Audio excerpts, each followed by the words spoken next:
y hasta las 9 de la noche transmitiremos en directo vía satélite un panel con los líderes indígenas del Cauca que conduce nuestro gerente y periodista Holman Morris. Holman, muy buenas noches, lo dejamos con la audiencia del Canal Capital, siga usted con todos sus invitados.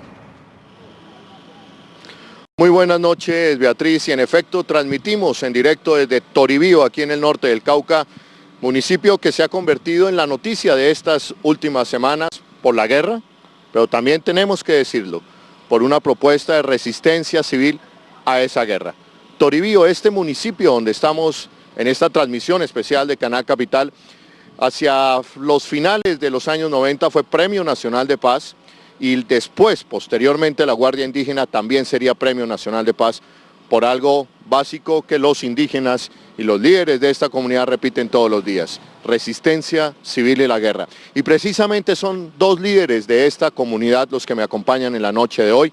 Me acompaña María Jacinta. María Dominga Mestizo. María Dominga Mestizo. ¿De qué resguardo eres, María? Yo soy de los Guatos de San Francisco y coordinador del proyecto en Los Cabitos, municipio de Toribío. María Dominga es la coordinadora del proyecto NAS. Y a mi mano derecha se encuentra el padre Ticio Guadalupe. Ezio Guadalupe Roattino, misionero de la Consolata. Ezio Guadalupe, misionero de la Consolata. Tanto el padre Ezio como María Dominga han sido protagonistas de las últimas jornadas. María Dominga, porque les voy a contar, María Dominga, como líder de su comunidad, descubrió a dos milicianos que estaban lanzando tatucos o cohetes artesanales, explosivos artesanales a la comunidad. Cuéntanos, María Dominga, ¿cómo fue esto? Mírame a la cámara, por favor, María Dominga. No, pues lo que descubrimos es porque los milicianos estaban lanzando tatucos desde una vereda que se llama Belén hacia la comunidad que estaba desalojando el ejército arriba en la torre del Berlín. Entonces la poquita comunidades que habíamos aquí en el centro poblado de Toribío, nos trasladamos en 2 camionetas hacia el sitio donde nos habían dicho que se estaban lanzando tatucos. Pues la comunidad, llegamos en el sitio donde estaban y en ese momento pues los milicianos, pues uno de ellos se había subido a un árbol, estaba nosotros buscando por eso, él estaba arriba de un árbol subido, y la comunidad, más que todo éramos mujeres que habíamos ido, poquitos varones se han ido, mayoría mujeres que fuimos, pero sin embargo nos tratamos de bajar del árbol diciendo, no, ¿por qué nos hace eso? ¿Por qué nos tienen que involucrar con la guerrilla, con el ejército? Porque ambos los actores nos dicen que estamos colaborando. ¿Qué hace en ese momento la comunidad? ¿Cuántos milicianos eran? Más o menos hemos sido 6, logramos coger 4, entre esos 4 cogimos un menor de edad, que los otros se nos escaparon porque salieron, logramos coger 4 milicianos y todo el artesanal que tenían ahí también lo logramos coger y bajarlo hacia la vía de la carretera y llamar más personal para que nos ayudara a recoger eso. Es decir, la Guardia Indígena coge, toma a estos 4 milicianos y después los bajan aquí a la población de Toribío. A partir de ese momento, ¿qué pasa, María Dominga? No, a partir de que la Guardia llega, ya coge, se traslada en carro, no aquí al municipio, pero sí a un centro de asamblea permanente que tenemos en el CCI, se traslada ya a estas personas porque no lo podemos tener aquí, igual que todo, porque el ejército estamos diciendo que somos cómplices, pero viendo que estamos luchando contra la vida de las mujeres, los niños, los jóvenes y mayores de edad, que somos víctimas del conflicto armado que viene sucediendo en estos años seguidos. En ese momento, ¿cuál es el procedimiento, María Dominga? Son 4 milicianos, hemos visto, les quitaron el armamento, les quitaron los proveedores, los tiene en este momento la Guardia. ¿Cuál es el procedimiento que entonces hacen las autoridades, los mayores de los resguardos? Los mayores en este momento que se va a hacer es una aplicación de remedios, se está analizando cómo se va a hacer la aplicación de remedio. Expliquémosle, vale la pena, expliquémosle a nuestros televidentes en este momento, cuando María Dominga dice la aplicación del remedio. El remedio es una figura ancestral.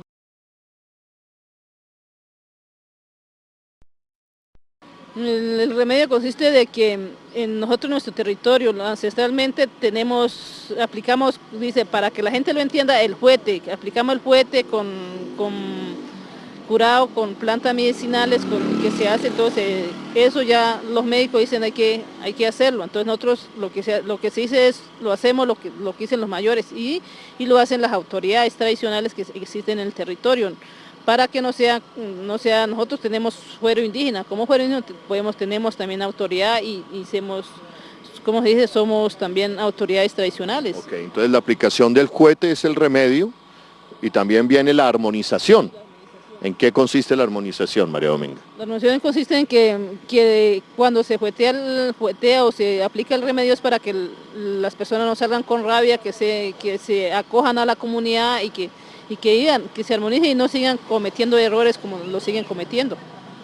De estos milicianos, ¿hay indígenas dentro de ellos? Sí, son dos indígenas y son jóvenes, un niño que tiene 16 años que está ahí también. El resto del otro es un paisa, no sabemos. Ok, María Dominga, esa es la situación en este momento.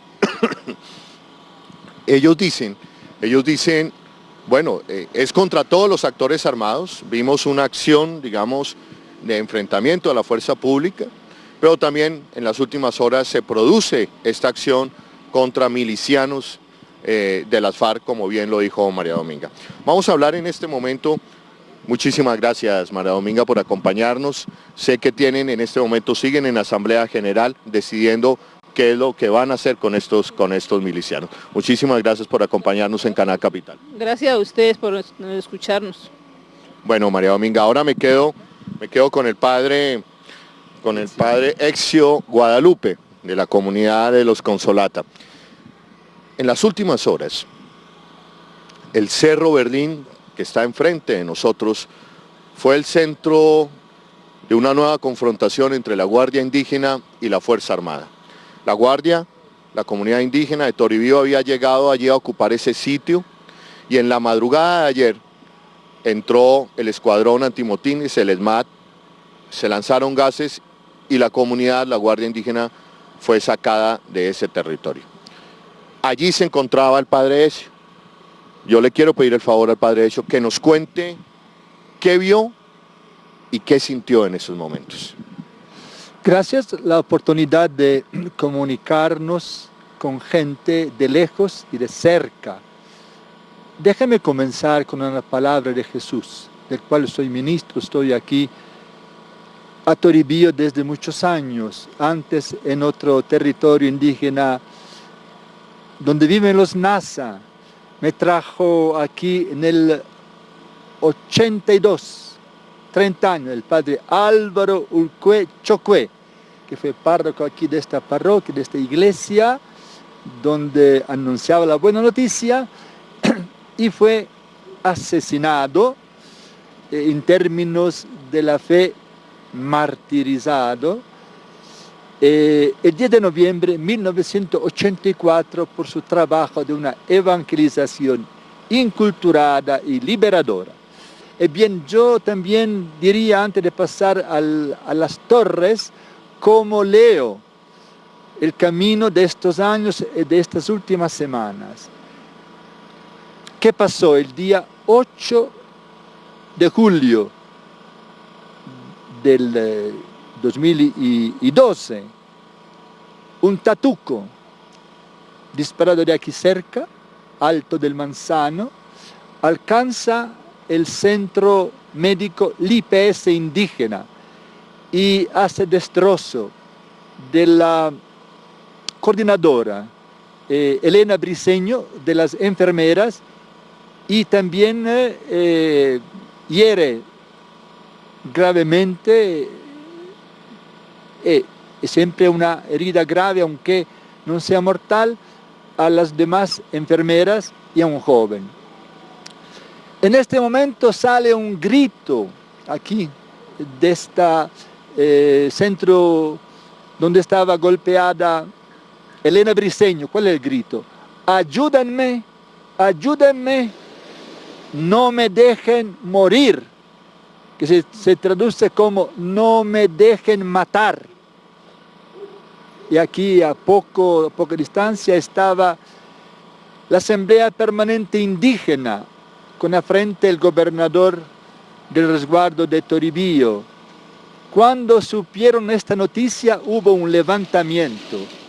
Inmediatamente la comunidad decidió de ir de donde salían los ataques con cilindros, con tatucos, y desbarataron el aparato que lanzó este tatuco y decomisaron armas.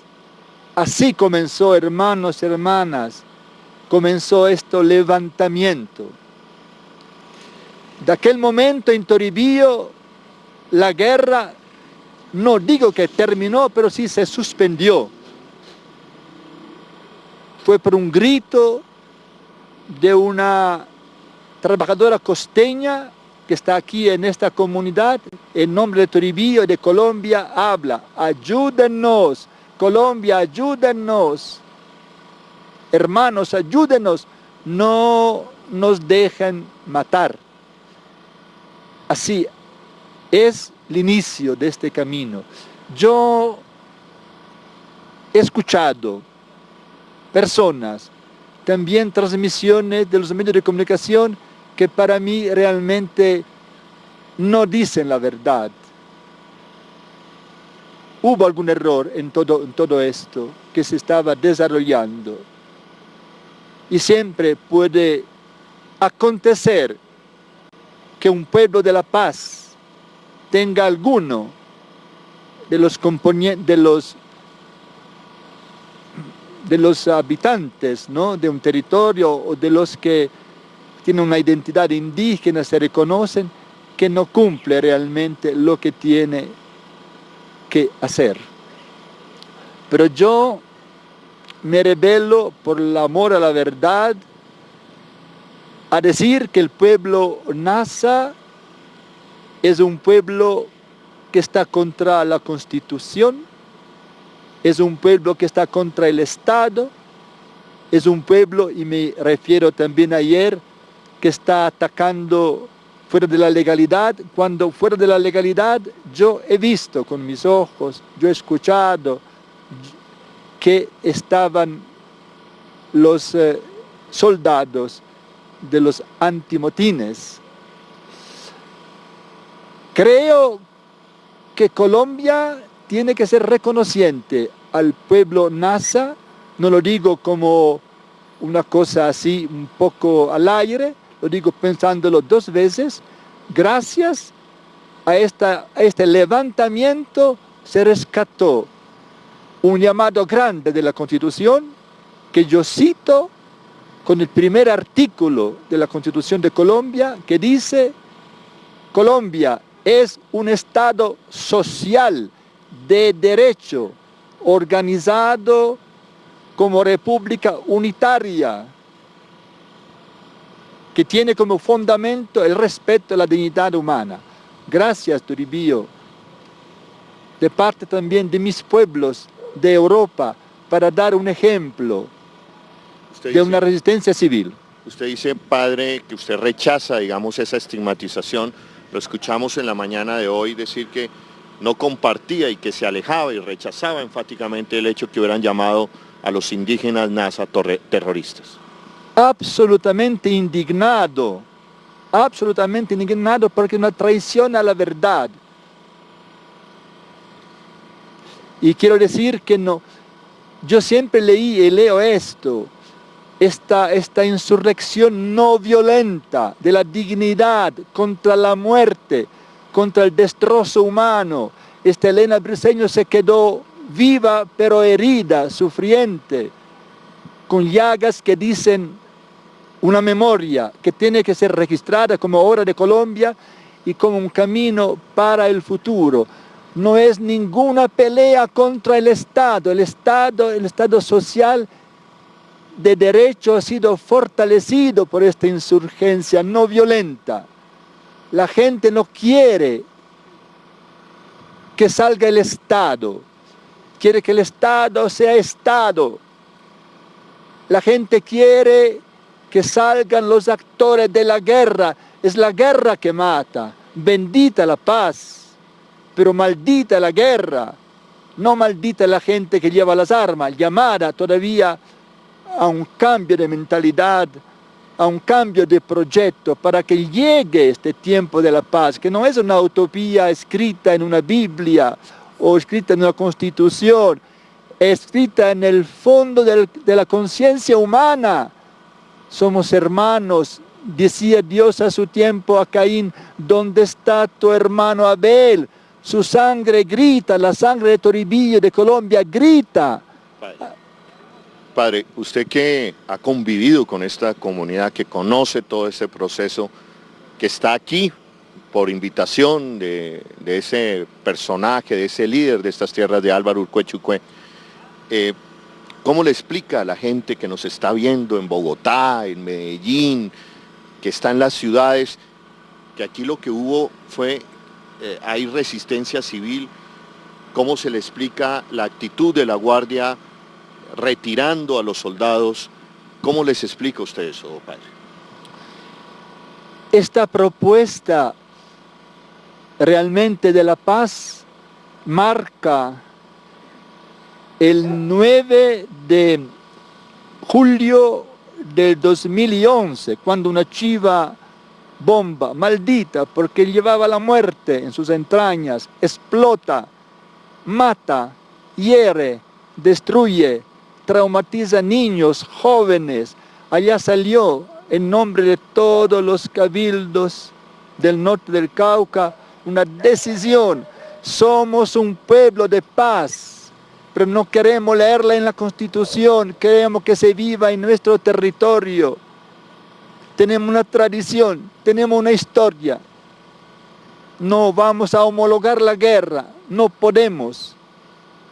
Por esto se proclamó con palabras de respeto al ejército y a la guerrilla: salgan del territorio, salga la guerra, el destrozo es grande, la previsión es lo mismo o mayor, estamos en tiempo de escalada tremenda de la guerra. Se habla, yo los escucho de gente que conoce, de 14.000 efectivos militares, más 5.000 prometido por el presidente Santos cuando pasó por Toribio. Y hay una convocatoria de la guerrilla a base nacional para que esté aquí, en esta zona. Se habla de 4.500 guerrilleros que llegaron. Así de, esto es el problema. Esto es que no se puede decir a la gente todavía que espere que más armas aquí. ¿Quién en nombre de la insurrección? ¿Quién en nombre de la patria? Cuando grita Elena Briceño, ayúdenme, ayúdenme, la gente tiene una identidad, un cuerpo, un alma, un sueño, un derecho, no me dejen matar. Explicándole un poco a nuestros televidentes, Elena Briceño es una joven enfermera de la costa que hace su trabajo social aquí en Toribío. Cuando es disparado un tatuco por parte de las FARC, cae en el centro de salud. Hoy, Elena Briceño, lamentablemente, nos acaban de comunicar, debido a ese tatuco, debido a la guerra maldita de la que habla el padre, le fue amputada una de sus piernas y está a punto de perder la otra. Eso ha generado la movilización en parte de la resistencia a la guerra. Pero padre, quiero retomar mi pregunta inicial. Usted acompañó a esta comunidad allá en ese sitio, Las Torres, donde fue el enfrentamiento. Quiero que nos cuente qué vio y qué sintió. Tuve tiempo para pensar, porque estar debajo de una carpa con tanta gente, con el sobrevuelo de los helicópteros que estaban descolgando soldados, no es fácil dormir. Entonces un tiempo para pensar, pensar frente a Dios, frente a uno mismo, frente a la gente donde yo estuve. Porque yo estuve allá. Porque cuando yo fui ordenado sacerdote, me dijeron que tiene uno que vivir como vivió Jesús. Tiene que vivir donde está el rebaño, aunque el lobo esté allí. Y yo busqué con mis fragilidades, pero con la búsqueda de una coherencia de estar donde está. Y mi pueblo estaba allá. Mi pueblo estaba amenazado. Dieron de él una pésima imagen, yo creo, muchos medios de comunicación que no son la verdad. Por eso estaba viendo que realmente,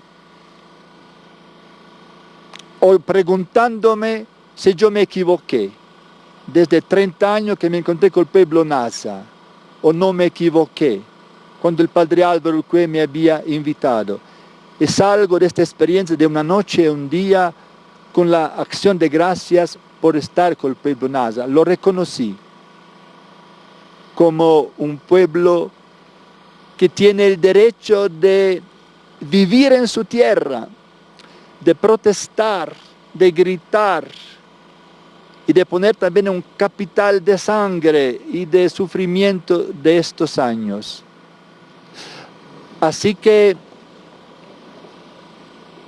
he visto, he pensado y he decidido de continuar a caminar con este pueblo, no creer también a las declaraciones que ayer regresando de lo alto escuché por una emisora radial donde un general de la República habla de realmente terrorismo por parte de los indígenas, mientras que lo que yo he visto sobre todo es una prepotencia de la fuerza pública en aquel momento, que cerró todas las entradas, creo yo, a centenares de indígenas que venían de mucha parte del Cauca para decir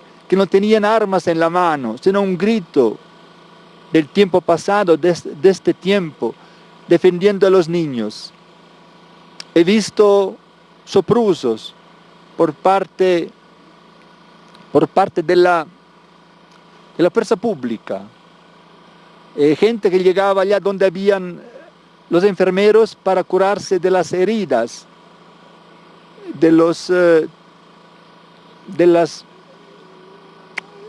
sea de los tatucos, de los gases y también de estas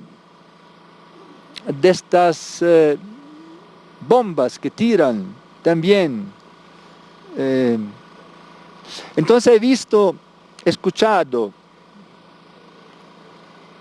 por parte de la gente que venía herida allí donde estaba el campamento base de los indígenas, la parte baja del cerro. He visto las heridas, he escuchado las palabras. Ellos no tenían armas en las manos. Recuerdo un joven que estuvo a pocos metros de la presencia militar allá en el cerro, que se había volado después de un arresto que le hizo la fuerza militar, y contaba cómo lo habían golpeado. Y él, a los pocos minutos, que fue un poco reforzado por las enfermeras, visto que no había rupturas, que había golpes, regresó arriba, en la línea, a pocos metros donde estaba el ejército, demostrando probablemente quién era el pueblo Nasa representado por este adolescente. Y entonces estaba realmente viendo que valía la pena continuar a caminar con este pueblo que reclama la paz, que paga por la paz. Padre, ¿cuál es la reflexión final que usted hace? Nos pueden estar viendo millones de colombianos en este momento. ¿Qué les dice usted? ¿Qué reflexión hace para entender lo que está pasando en el norte del Cauca? Rápidamente, padre. Sí. Es tiempo de leer el sufrimiento de la gente, los derechos de la gente y los caminos para salir de toda esta situación. He visto en el pueblo Nasa una grande voluntad de caminar fuera de un camino de violencia, en una fraternidad. Entonces, lo que yo puedo decir realmente es que reconozcamos el derecho de un pueblo milenario que no quiere la violencia, que lucha contra la violencia y que ha pagado tanto en estos años. Quiero decir que no es posible continuar con tanto sufrimiento. Tengo que decir que nos unamos todas las fuerzas del bien, que haya este diálogo, que el pueblo Nasa quiere vivir con los demás como una grande familia y que no es realmente la violencia. Y los he visto levantarse y hablar con los agentes armados para un camino de paz. Así que realmente caminando con ellos me siento feliz de haber descubierto que con tantas dificultades y no siempre todo el pueblo está caminando unidos, pero que el pueblo sí tiene una naciente dentro de su historia, dentro de su proyecto, que es la paz, que es la dignidad, que es compartir, que es salir adelante unidos. Por esto, un llamado grande realmente a la fuerza política del país y a todas las fuerzas culturales, sociales, para que nos unamos. Es un pueblo que lo pintan alguna vez como un pueblo violento, que está por un lado ambiguo, donde se presenta con una cara, y no es esto. Pero francamente me siento orgulloso por haberlo acompañado en este tiempo y seguiré, si Dios quiere, acompañarlo. Bueno, padre, muchísimas gracias. Ese ha sido el testimonio del padre párroco, de uno de los párrocos de Toribío, que ha acompañado todo este proceso del pueblo Nasa. Ya no lo he escuchado, hace un llamado a las fuerzas sociales y políticas del país para que acompañen a Toribío, para que acompañen esta propuesta de paz contra la guerra.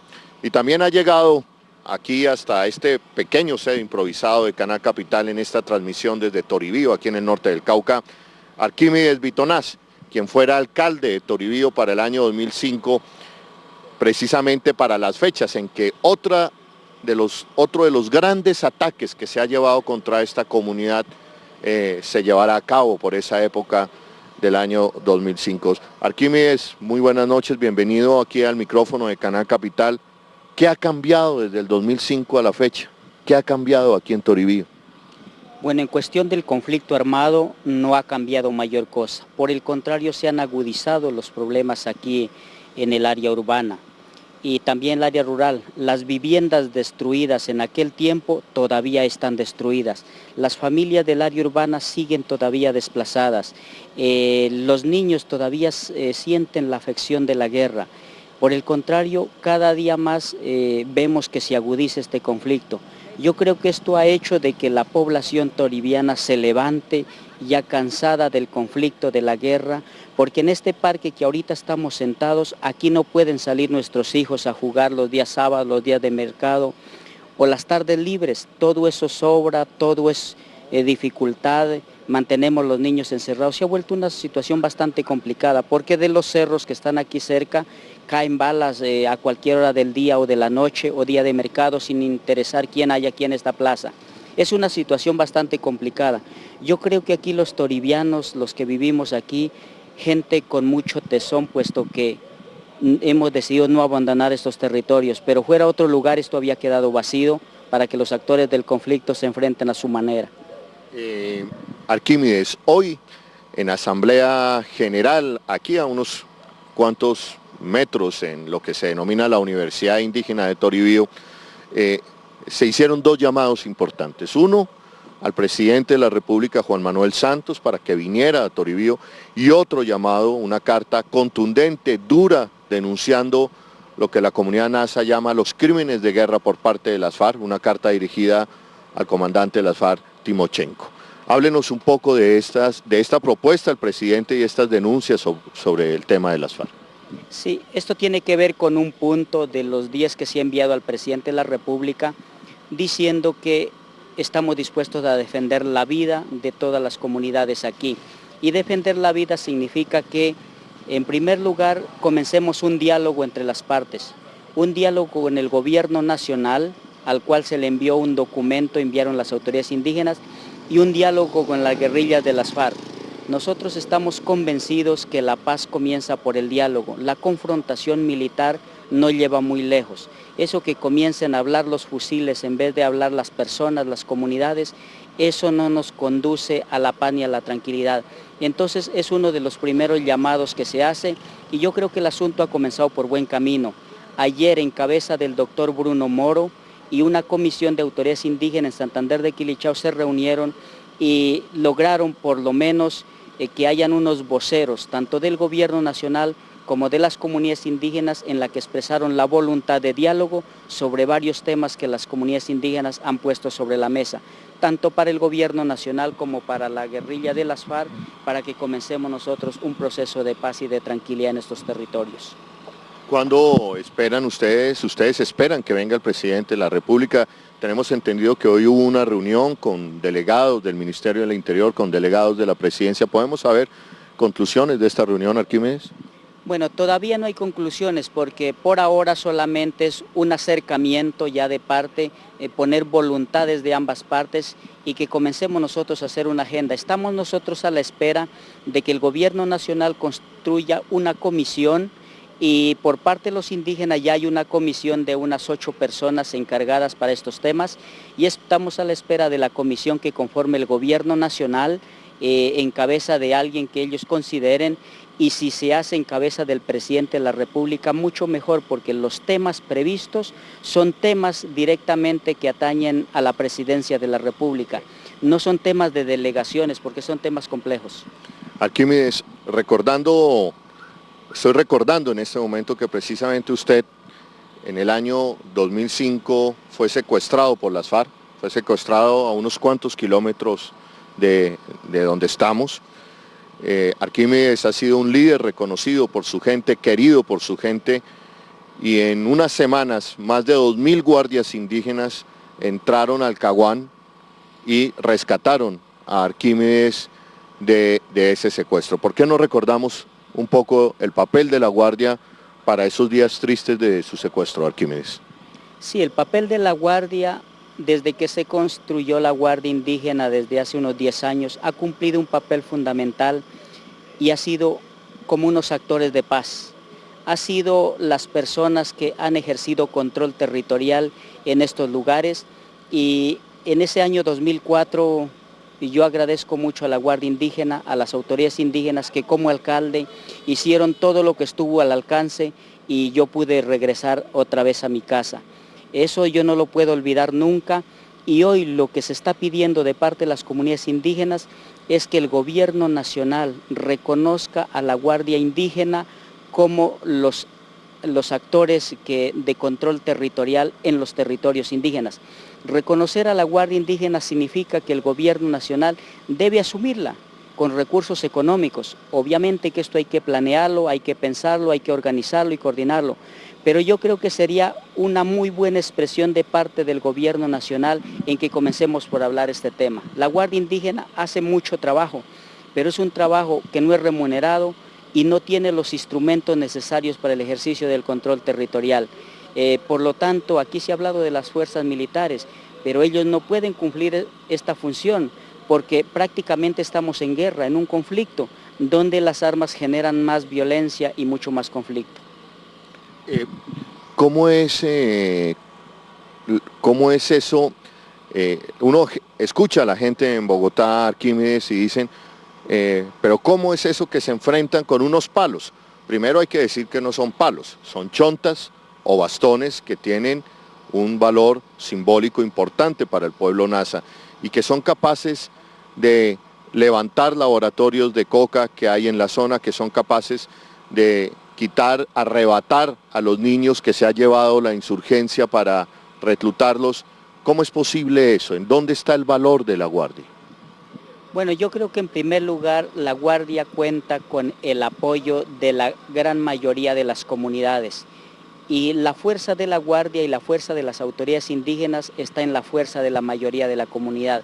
El respaldo que ella le ofrezca en la medida en que las autoridades respondan a las exigencias de las comunidades, allí está la fuerza. Y yo creo que esta es una demostración de que sin las armas se puede construir la paz. Con las armas lo que se construye es más guerra y más violencia. Aquí podemos mostrar a la comunidad nacional e internacional de que sí es posible construir la paz por otro camino que no sea el de las armas, ni la guerra, ni la violencia. Y sobre eso hay muchos hechos que nosotros podemos mostrar. Lo que ocurre es que poco se visibilizan estos hechos. Pues lamentablemente estamos en un país donde importa más el impacto que se pueda dar de la noticia trágica y es lamentable que hagamos inclusive hasta comercio de todas las noticias trágicas y parece que eso fuera más importante que los hechos bonitos que se hacen a cada día en las comunidades. Aquí en Toribío pasan hechos lamentables, trágicos, pero la gente tiene que seguir continuando el caminar día a día. Arquímedes, precisamente en ese caminar día a día, yo recuerdo que precisamente en una tarde del 2005, por allá en el mes de agosto, lo entrevistaba aquí a usted como alcalde y yo le hice la siguiente pregunta. Alcalde Arquímedes, ¿hay esperanza? Y usted me contestó, mientras haya esperanza seguiremos resistiendo y si no hay esperanza, tomamos la maleta y nos vamos. Han pasado 7 años, ¿sigue habiendo esperanza en el pueblo nasa? ¿Sigue habiendo esperanza aquí en Toribío? Sí, para mí hay mucha esperanza. Toribío es un territorio próspero, un territorio donde podríamos vivir muy felices. Por eso estamos pidiendo que termine el conflicto y la guerra, porque este conflicto y esta guerra no nos deja pensar en el futuro de los nasas, no nos deja planear el futuro a corto y mediano plazo. Yo soy uno de los convencidos de que si aquí hubiese paz, aquí nosotros económicamente podemos inclusive poner un salario del doble que tienen en el territorio nacional, porque hay las condiciones, hay gente que trabaja, aquí están todos los elementos necesarios para hacer de este territorio un territorio autónomo, próspero y digno para el futuro de los toribianos y de los nasas de aquí del norte del Cauca. Pero hasta tanto no termine esta guerra y esta violencia, pues allí estamos entretenidos y no construimos desarrollo y tampoco construimos paz. Y como se ha hecho en los documentos, y si no hay paz para estos pueblos indígenas, pues tampoco no habrá paz para todos los colombianos, porque de todas maneras necesitamos unos y los otros. Para terminar, ya nos quedan unos cuantos minutos, Arquímedes. Hemos hablado del padre Álvaro Urqué Chucué, al que uno siente, digamos, que impregna todo el pensamiento, todo el accionar del pueblo nasa, se siente la presencia a pesar de haber sido asesinado en noviembre de 1984. Un pensamiento del padre Álvaro Urqué Chucué para los colombianos. Bueno, el padre Álvaro siempre dijo, piensen fuertemente, estudien y luchen, puesto que el futuro nadie lo regala, el futuro lo construimos entre todos y lo construimos nosotros desde dentro. Y en ese sentido se construyó el proyecto NASA en 1980, basado básicamente en el fortalecimiento de la identidad cultural como pueblos, en la organización de las comunidades de base y en la formación y la capacitación de las comunidades. Bueno, Arquímedes Bitonás, yo le doy las gracias por estar esta noche aquí en esta transmisión especial de Canal Capital desde Toribío, que se ha convertido, repetimos, en el centro de la noticia. Creemos que escuchando estos testimonios de una líder indígena, hoy directora del proyecto NASA, del padre, párroco, que ha acompañado este proyecto durante 30 años, y de Arquímedes, un líder reconocido y alcalde de Toribío en el año 2005, creemos que con esos testimonios hemos cumplido nuestra función de informar, de darles a ustedes la posibilidad de tener elementos para analizar este conflicto que, como lo decía, me lo comentaba el padre en la tarde de hoy, para un conflicto tan complicado, respuestas largas y difíciles que no pueden ser sencillas ni lugares comunes. Pues terminamos aquí con esta transmisión especial desde Toribío, en el norte del Cauca. Sigan ustedes en estudio, Beatriz Elena. Muy buenas noches. Muy buenas noches. Holman Morris, gerente de Canal Capital y periodista, hace presencia allí en el departamento de Toribío, donde hay un conflicto, y esperemos que pronto se solucione este conflicto entre los indígenas y el gobierno nacional. Continúen con toda la programación de Canal Capital. A continuación, hashtag. Que tengan una feliz noche.